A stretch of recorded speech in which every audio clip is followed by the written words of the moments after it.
అందరికీ నమస్కారం. నేను doctor yes Balakrishna, consultant neurologist, Ramesh hospital Vijayawada.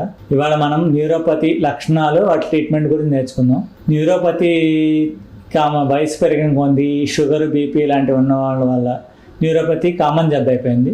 But చాలామంది ఏంటంటే వయసు వచ్చిందని కానీ లేకపోతే షుగర్లో కామన్ అని చెప్పి న్యూరోపతి ట్రీట్మెంట్ సరిగ్గా తీసుకోవట్లేదు. మనిషి సరిగ్గా ట్రీట్మెంట్ తీసుకోకపోవడం వల్ల ఏమవుతుందంటే వాళ్ళు నడవలేకపోవడం, చీకట్లో తూలిపోవడం, లేకపోతే చేతులు కాళ్ళు పట్టు జారిపోవడం, అండ్ చెప్పులు జారిపోవడం, లేకపోతే పుండ్లు పడడం, కాళ్ళకి తెలియకుండా దెబ్బలు తాగడం, ఇవన్నీ సరిగ్గా ట్రీట్మెంట్ తీసుకోకపోతే డెవలప్ అవుతాయి ఉంటాయి.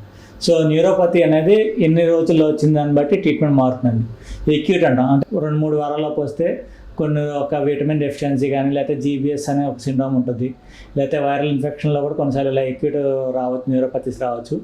సబ్ ఎక్యూట్ అంటాం, కొన్ని సిఐడిపి అనే ఒక జబ్బు ఉంది, లేదంటే B12 డెఫిషియన్సీ కానీ థైరాయిడ్ జబ్బులో కానీ కొన్ని టాక్సిన్స్ ఎక్స్పోజర్ రావడం సబ్ ఎక్యూట్ రావచ్చు.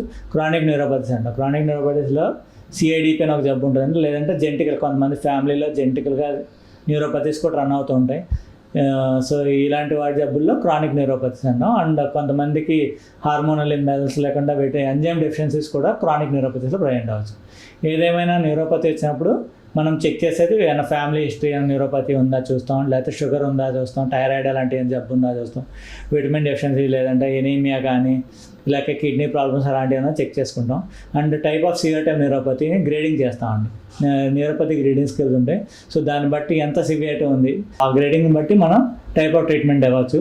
సో దాన్ని బట్టి డెఫిషియన్సీ ఉంటే కనుక మనం విటమిన్ డి కరెక్ట్ చేస్తాం. అలాగే సిమ్టమ్ లక్షణాలు, బండబారిపోయినట్టు ఉండి ఏమైనా సురుకు అనే లక్షణాలు ఉంటే ఒక టైప్ ఆఫ్ మెడికేషన్ ఇవ్వచ్చు. లేదు రాత్రి మంటలు ఎక్కువ ఉండి బాగా క్రాంప్స్ అలాంటివి వస్తుంటే ఒక రకం మెడికేషన్ ఉంటాయి.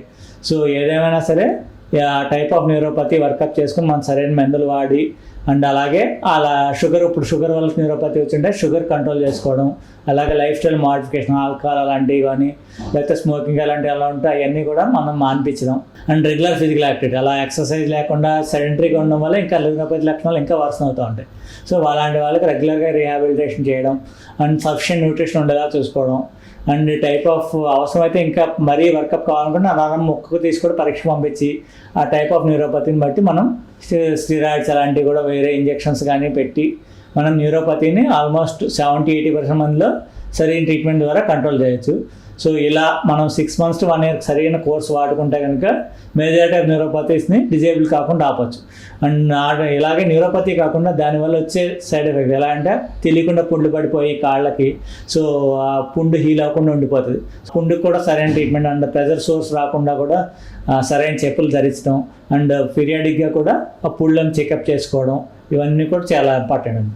సో న్యూరోపతి వచ్చినప్పుడు దాన్ని సరైన ట్రీట్మెంట్ తీసుకొని సరైన మందులు వాడి వర్కప్ చేసుకుంటే మనం న్యూరోపతిని లాంగ్ టర్మ్ డిజేబిలిటీ కాకుండా 6 months 1 year సరైన కోర్సు వాడుకుంటే ప్రివెంట్ చేయొచ్చు. Thank you.